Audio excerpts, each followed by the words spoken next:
खबर आती है कि चिराग पासवान के पार्टी में टूट पड़ने वाला है, जिसके बाद चिराग पासवान के सांसदों का बयान आता है और यहां तक खबर चलती है कि उनके 3 सांसद जो है वो उनकी पार्टी छोड़ने वाले हैं। जिसके बाद चिराग पासवान जो है अपने ही पार्टी के 2 सांसदों को बड़ा जिम्मा सौंप देते हैं। पहले होते हैं अरुण भारती जो उनके जीजा हैं और दूसरी होती हैं शांभवी चौधरी जो मात्र 25 साल में लोकसभा पहुंच गई हैं। क्या कुछ उनको जिम्मा दिया गया है और कौन सी जिम्मेदारी दी गई है?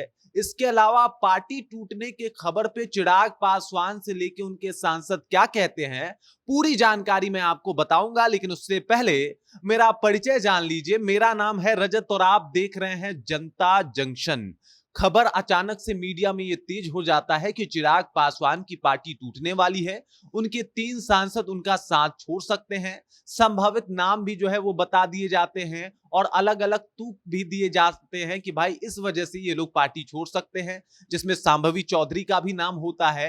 इसी बीच खगड़िया के सांसद राजेश वर्मा का बयान आता है और वो कहते हैं कि ये जितने भी अफवाहें उड़ाई जा रही है उसमें 1% भी सच्चाई नहीं है। कोई सांसद नहीं टूट रहा, कोई कहीं भी नहीं जा रहा, हम सब लोग पार्टी में हैं और चिराग पासवान जी के नेतृत्व में काम करेंगे। जिसके बाद चिराग पासवान का बयान आता है कि काठ की हांडी बार बार नहीं चढ़ती है और इस वजह से ये जो लोग सपने देख रहे हैं कि मेरी पार्टी तोड़ देंगे, ऐसा कुछ होने वाला नहीं है। मतलब मेरी पार्टी टूटने वाली नहीं है, अपितु मैं तो कुछ और बेहतर करने की सोच रहा हूं। और उसके बाद एक लेटर जारी किया जाता है जिसमें शांभवी चौधरी को और इसके अलावा उनके जीजा अरुण भारती को एक बड़ी जिम्मेदारी सौंप दी जाती है। सबसे पहले आप झारखंड चुनाव में जिस तरीके से चिराग पासवान एक्टिव हैं, इस बात को समझ जाइए। झारखंड चुनाव में उन्होंने 28 सीटों का डिमांड कर दिया है और कहा है कि अगर आप लोग सीट नहीं देंगे तो हम जो है अकेले चुनाव लड़ेंगे।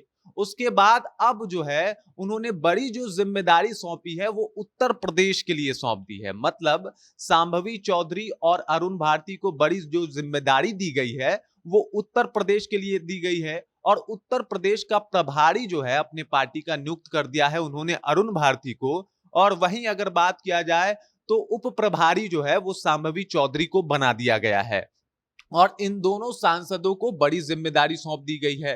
अब अरुण भारती तो उनके जीजा हैं जिनके ऊपर वो पूरा ट्रस्ट करते हैं, भरोसा करते हैं और उन्हें इस बात का यकीन है कि वो इनको कहीं छोड़ के नहीं जाने वाले। और एक तरफ हैं 25 वर्षीय नवनिर्वाचित सांसद शांभवी चौधरी जिसके ऊपर चिराग पासवान ने भरोसा जताया है और उन्होंने उत्तर प्रदेश जो बहुत बड़ा प्रदेश है उसकी जिम्मेदारी इन दोनों के कंधे पे सौंप दी है। और अब झारखंड के बाद हो सकता है कि वो उत्तर प्रदेश में भी अपने पांव पसारने के फिराक में लग जाएं, अपने पार्टी को बड़ा करने के बारे में सोचने लगे। मतलब जो मामला आपको झारखंड में देखने को मिला, जिस तरीके से चिराग पासवान जो है अपने पार्टी के लिए खड़े हो गए और बोले कि भाई हमको 28 सीटें चाहिए, वो मामला जब उत्तर प्रदेश का विधानसभा चुनाव होगा तब भी आपको देखने को मिलेगा। और ऐसा हो सकता है कि जितनी सीटें वो मांगेंगे बीजेपी की एक बार फिर से मुश्किलें बढ़ सकती है। मतलब उनका ध्यान अब उत्तर प्रदेश पे भी है, उत्तर प्रदेश पे आगामी होने वाले विधानसभा के चुनाव पे भी है और हो सकता है वो वहां पे भी चुनाव लड़ने की घोषणा करें और इसी वजह से उसकी तैयारी जो है वो उन्होंने शुरू कर दी है। और जाहिर सी बात है चिराग पासवान अब अपने पार्टी को राष्ट्रीय स्तर की पार्टी बनाना चाहते हैं, जिसके लिए वो अलग अलग राज्यों में अपने पार्टी को स्थापित करना चाहते हैं और इसी मकसद के साथ उन्होंने उत्तर प्रदेश को भी चुना है और उत्तर प्रदेश की जो जिम्मेदारी है वो अरुण भारती और शांभवी चौधरी के कंधों पे डाल दिया है। बाकी इससे जुड़ी हुई कोई भी जानकारी आएगी तो उसे हम आप तक लेके जरूर पहुंचेंगे।